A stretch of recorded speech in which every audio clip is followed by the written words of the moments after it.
হাজার বছর আমি পথ হাঁটিতেছি পৃথিবীর পথে, সিংহল সমুদ্র থেকে নিশীথের অন্ধকারে মালয় সাগরে।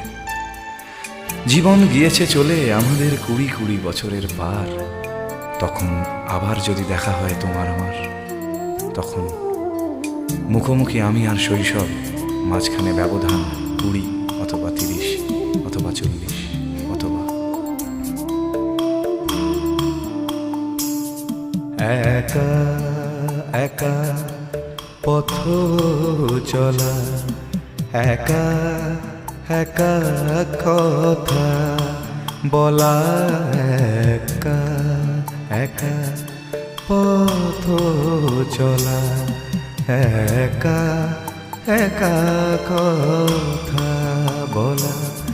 হাজার মানুষের ভিড়ে মিশে, হাজার